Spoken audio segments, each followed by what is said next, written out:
Good morning, friends and Bitcoiners. Welcome to another wonderful episode of BCN Crypto Kickoff. Hope you all are having a wonderful, exciting day. It's a little chilly down here in Florida, but that's all right. We don't mind it because we don't have snow. That's the important thing. So, hello to everybody out there in Instagram world as well.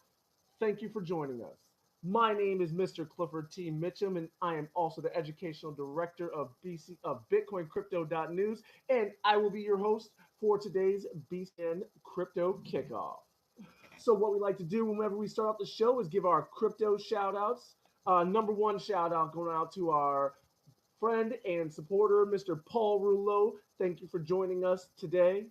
Our number two shout out goes to our man, the guy that I always catch before I watch this show, Mr. Eugene Forrest over at Bitcoin and Coffee. Good crypto shout out to you and Sam. So everybody be sure to catch their show. It comes on Mondays at 8 a.m., Wednesdays at 8 a.m., and then they do an evening show on Saturdays. We always like when they give a shout out to us. We do our best to give a shout out to them. So if you don't catch it live, go ahead and catch it on the replay, but do your best to catch it live. Lots of questions, answer those interactive. Love to see it. Another crypto shout out going out to Mr. Johnny Block for sharing, liking, and passing on the information of BCN Crypto Kickoff. We love to see that happening. Thank you all for doing that. So now, let's get into it. We start off our show by going over our disclaimer. The information provided in this show is for educational purposes only and is not financial or investment advice. For financial or investment advice, please speak with a licensed professional. All right. And we also have a good crypto shout out and thanks to our sponsor, Crypto Quick. Crypto Quick is an online directory and resource to find local businesses that accept cryptocurrency. If you have not claimed your listing or created your listing, be sure to get out there, do that, cryptoquick.com, and let them know that you found out about it on BCN Crypto Kickoff. That way they say, hey, this show's pretty good. We like doing this stuff.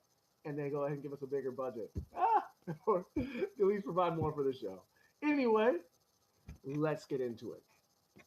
So, Bitcoin last week, the week of January 6th going through January 12th, Bitcoin started off the week at $4,078.59, finishing out the week at $3,661.30. That is a drop of $417.29, or about 10.2%. Now, much of this, it's pretty much what we expected. A little bit of lull after the big pop at the beginning of the year, or the little pop at the beginning of the year. And just as we move into this time of year, there's generally a low in crypto. So it's nothing more than what we expect, about 10% range. I was thinking closer to 7, but it's relatively modest as far as cryptocurrency goes. So nothing too huge on that. Still a great opportunity to get in for somebody that's looking to do that. I know I actually picked up some more last night, just in anticipation of things coming in the next couple weeks, because you got to have a little bit of a long-term vision.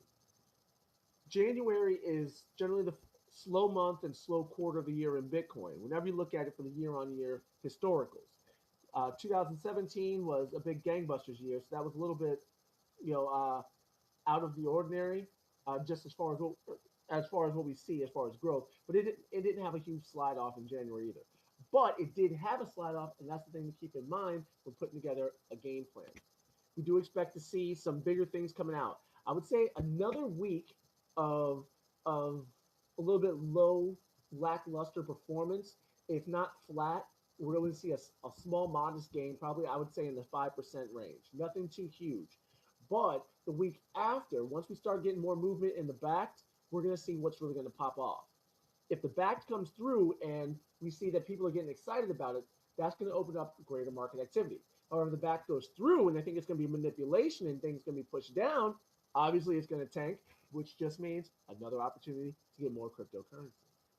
So let's look at what's been going on this week last year.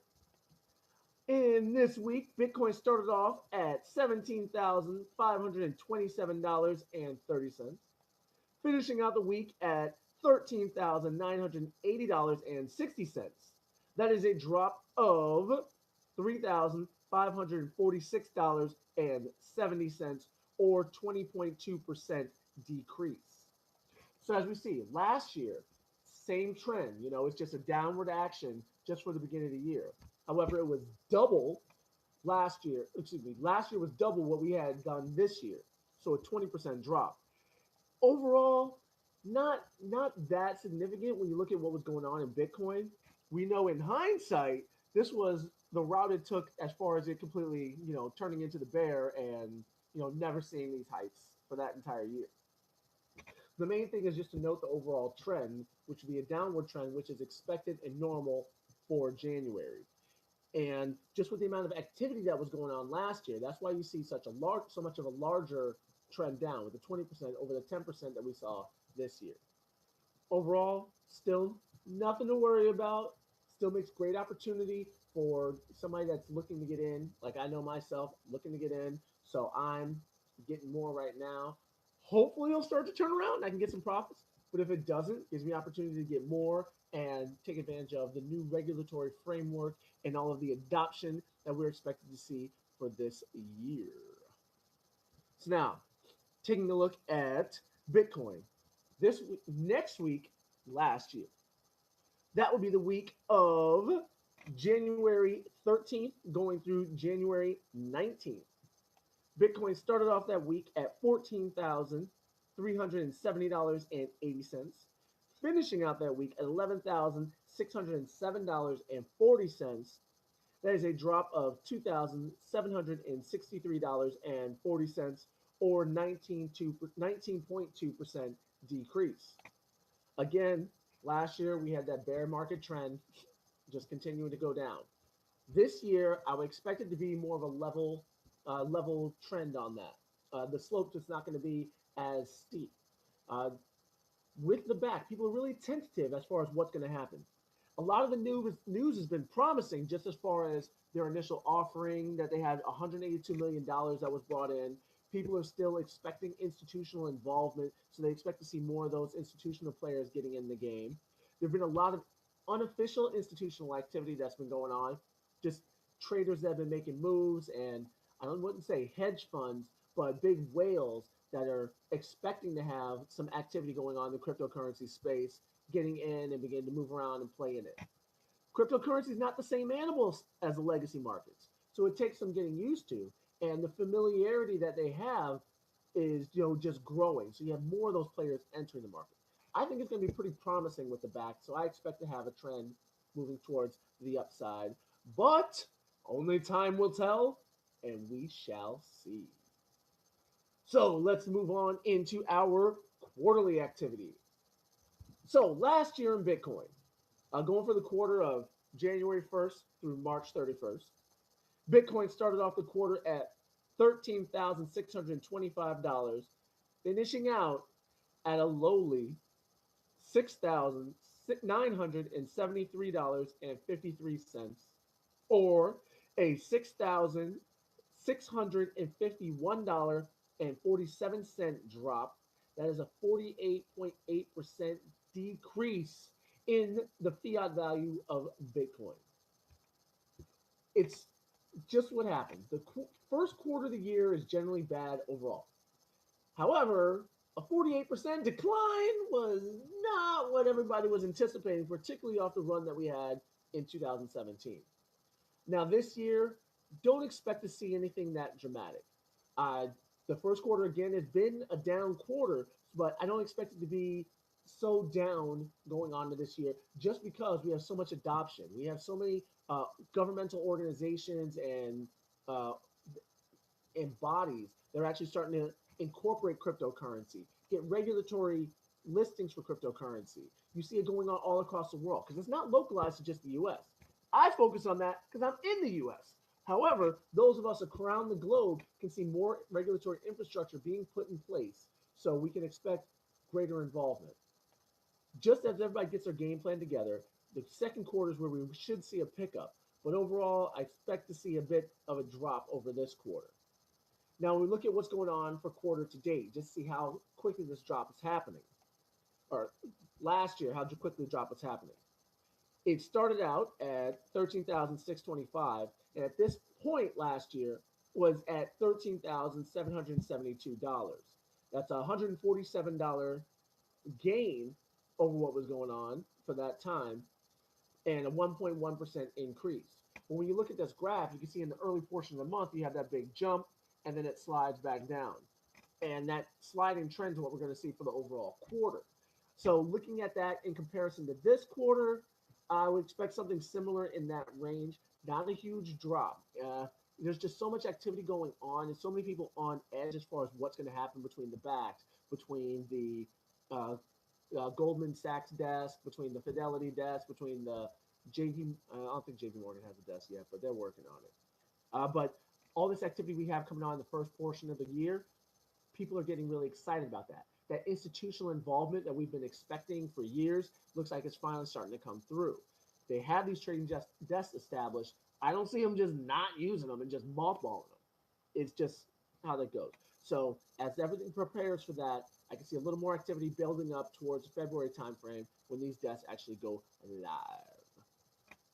So now when we look at what's going on this quarter, this year, up to date, as of January 1st, Bitcoin started off the year at $3,746.71. It's finished up to this date at $3,577.03, which is an overall $169.68 drop, or 4.5% decrease. Not a whole lot. The key to note of what we see this year is the sharp spike, flat, spike down, flat, spike down again. And that trend is just the whale activity. Uh, it tends to happen at midnight, so it looks like it's people have it set for automatic transactions as far as the bots go, or somebody that has the funds and prowess to actually, get automation put into it. Because if it was people actually doing the trading, you wouldn't have as sharp of an increase. I mean, these graphs, you see these points going straight up and straight down. You just don't have the natural activity of traders moving in that steep of a slope. I mean, it's vertical.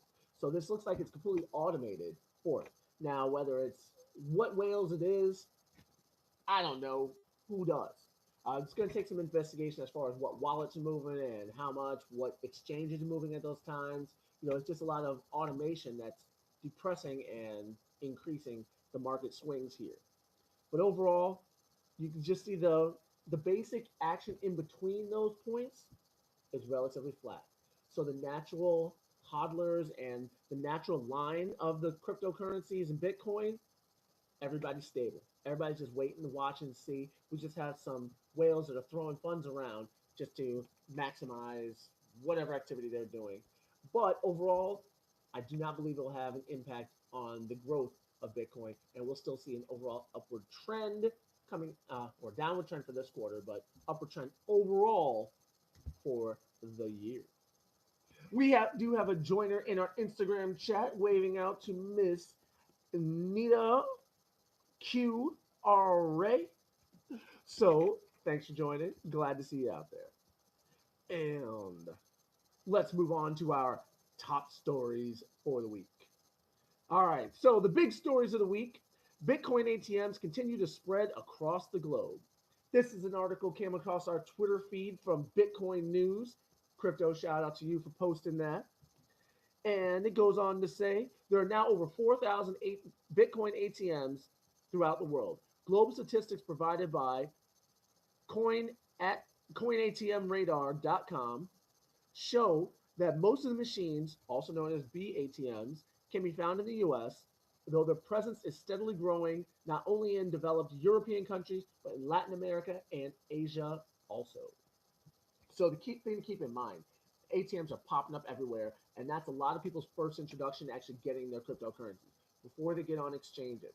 Because exchanges aren't everywhere. Some people don't trust exchanges, and I mean, it just makes it a lot easier because people can see a face to machine and actually interact with it, so that way they can go ahead and take advantage of getting their cryptocurrency wallets opened up. Keep in mind, a Bitcoin ATM transaction isn't like a standard transaction. You put your card in, put your PIN in, and get funds out. You go to the machine, you set up your accounts, you then deposit cash. It's a little more involved process, but nonetheless, it's a lot of people's first actions in getting cryptocurrency. Plus, it's a way that people already have established coins add more to their accounts and expand their holdings. So it makes it convenient, easy for greater growth, mass adoption. More we see these that we see, the more mass adoption we will also see. So we love that that's happening. Good on the Bitcoin ATM community for doing that. We have another joiner in our Instagram chat. Hello, Miss Bitcoin Odessa UA. Thanks for joining us. Pleasure to see you out there. Our next article, the day Bitcoin became electronic money. This came to us from BitcoinNews.com across a Twitter feed. The Bitcoin Genesis block was mined on 9 January 2009 by Satoshi Nakamoto, bringing the first 50 Bitcoins into existence. It took 3 full days before the first Bitcoin transaction was placed on the 12th January 2009 in block number 170. When Satoshi Nakamoto sent 10 Bitcoins to Hal Finney, who was one of the earliest, if not the first, to start running a Bitcoin node. So everything came to life. Everything that we're doing now stands on the shoulders of what Hal Finney and Satoshi Nakamoto did that day by getting the node started and started passing around some funds. So we love to see it. Good crypto shout out and thanks to Hal Finney, Satoshi Nakamoto for doing your work, opening up this whole crypto space and sphere of influence you've had. Stay safe out there and keep up the great work. I bring up this article because we have to remember our history, how things started, where it came from, humble beginnings, and the like there. All it started with one man. A lot of people think you can't change the world just by being one person that's too small and the world's too big. But it always starts with just one person that touches another person, and it grows from there. So keep that in mind as you start your endeavor for your projects and your involvement in the crypto space. Our next article, Ethereum Classic's 51% attack is a lesson for altcoins. This one's coming to us from Cryptopify. Crypto shout out to you. The now confirmed 51% attack on Ethereum Classic has put altcoins on notice. While reorg attacks are part and parcel of the risks of decentralized systems, a number of altcoin communities have taken steps to avoid such attacks on their digital assets. For others, the ETC attack should be a lesson for altcoins to secure their network before they suffer a similar fate. So, only about 1.1 million ETC coins, or a value of $1.1 million US fiat, was lost in this attack. It does go to show the vulnerabilities in this. Charlie Lee actually said that it's, part of the game. It's inherent risk factor of decentralization. And I tend to agree with him on that. You have to have everything open to prevent the current financial crisis and established system that we have now. It overall doesn't work for everybody. And that openness means you have to be proactive in protecting it. Making sure you have security is first and foremost. A strong community is the best prevention against such attacks. But the thing about it is, that preparation. The larger the community, the more difficult a 51% attack is. That's why it's more difficult over Bitcoin because it is so big.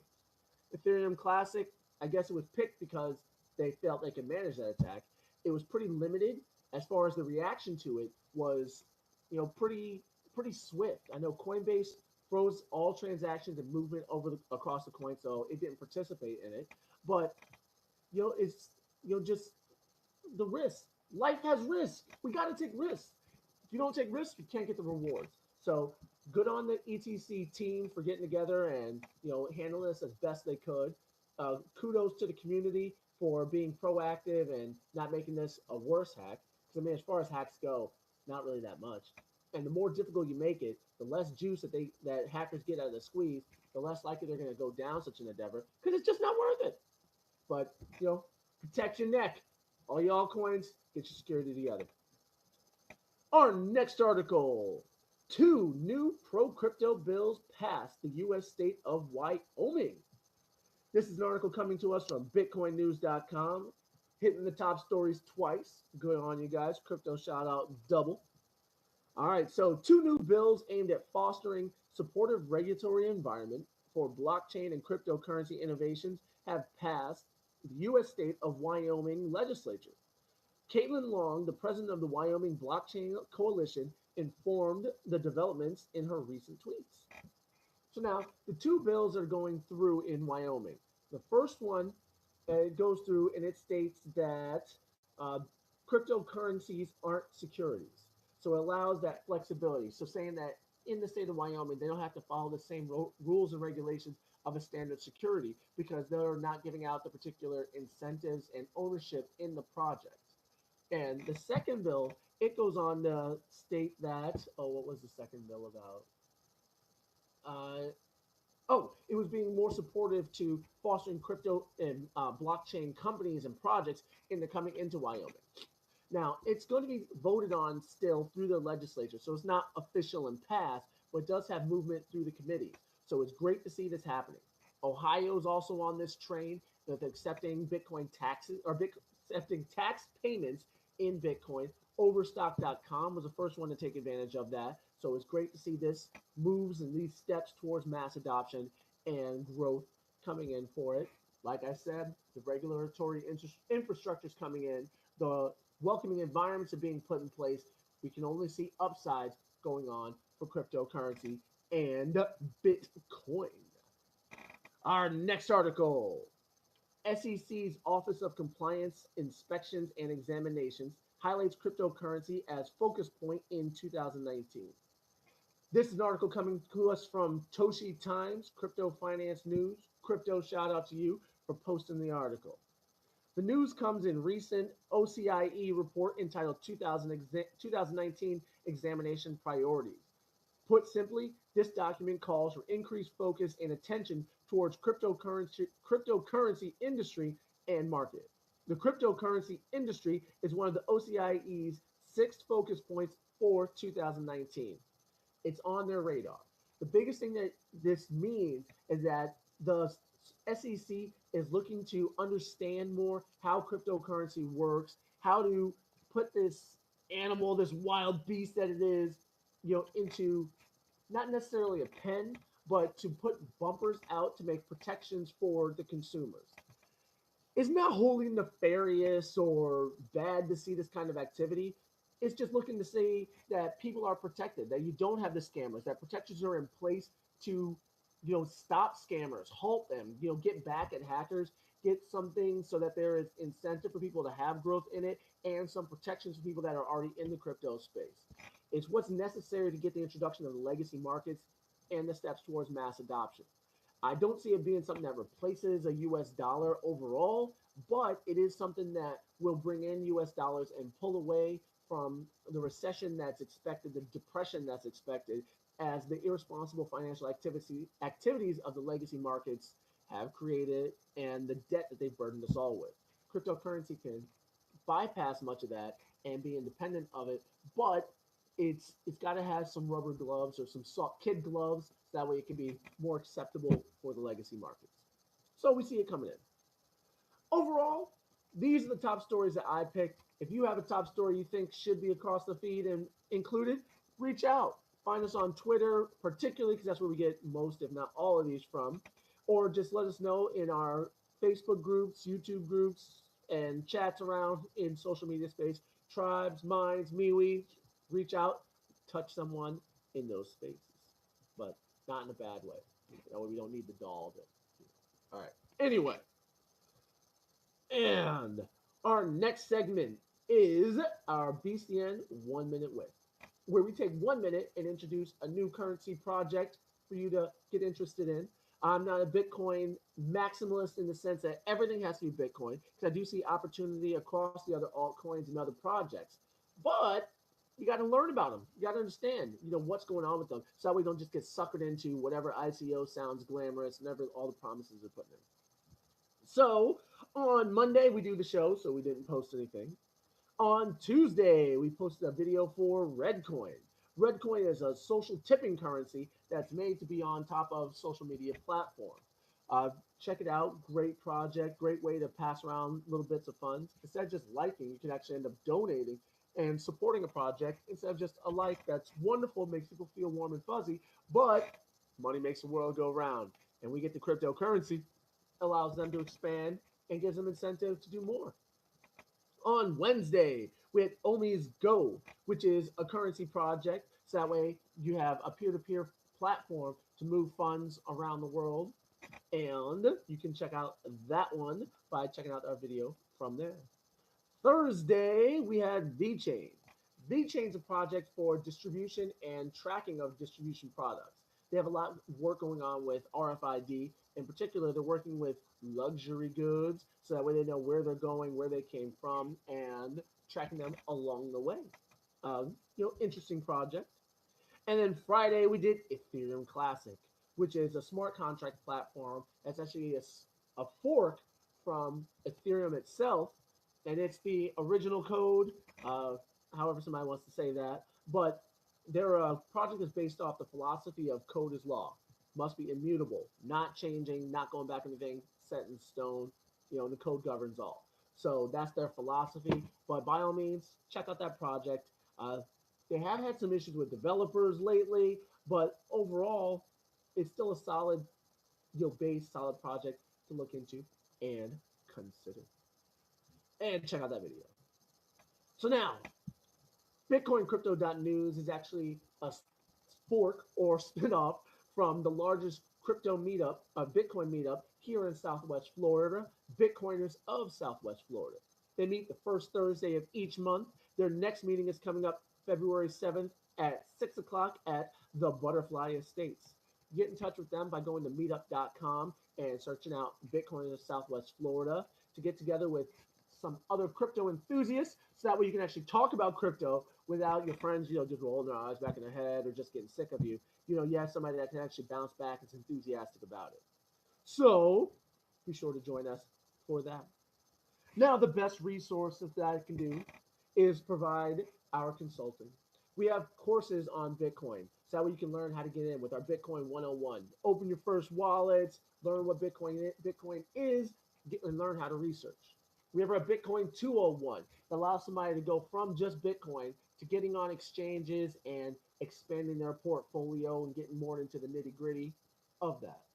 And then we have our Bitcoin 301 and 302 that actually goes into trading strategies and shows you how to profit from owning Bitcoin and cryptocurrencies. Just the tricks of the trade in those two courses. So reach out, they're by appointment only, and we can get you set up to learn about that. Now you can find us on social media. We've got Steemit accounts, which I'm going to be updating not this week, but next week. So we'll finally get everything caught up because I've been really lagging on my Steemit and my DTube. We'll get up to date on that. We also have our Minds accounts. It's an alternative to Facebook. It's a growing site. Lots of stuff I'd rather not see, but that's part of the lack of censorship. In an open space, you have stuff, people saying things that might be offensive. Okay, get over it, move on, focus on whatever you're doing. But I do like Minds for the information it puts out and the community I've built around it. We have MeWe, great platform, very interactive, very responsive. I really like the layout that they have in their performance and such. You can find us on Tribes. Tribes, for me, runs a little bit slow and it's cumbersome, but we still has great content and lots of wonderful people in their community. We're on there as well. You can find us. And then you have us on the traditional markets, YouTube, Facebook, Twitter. You can find us there. In the description below, you'll also find our referral links. Be sure to, if you're going to open up a Coinbase account, you're going to open up a Cryptopia account, you're going to open up a Binance account, use those links below, and that way we can get credit for introducing it to you. And finally, we have our donational addresses. Along the bottom, if you'd like to keep this show running, not just supporting our sponsor, Crypto Quick, but just to make sure we have things to do and show that your support for us, we accept donations. Any of the links below. If you have a coin you'd like to donate to us, we don't have a link there below. By all means, reach out, let us know, and we can get that added. So now, as we mentioned before, to get ahead, it's going to take a little bit of risk. But in the crypto space, you've got to risk it for the biscuit. Risk is directly proportional to reward. Higher the risk, higher the reward. I'm risking it on Bitcoin. And hey, you see if that's something that works for you as well. I'd like to thank all of you for coming out.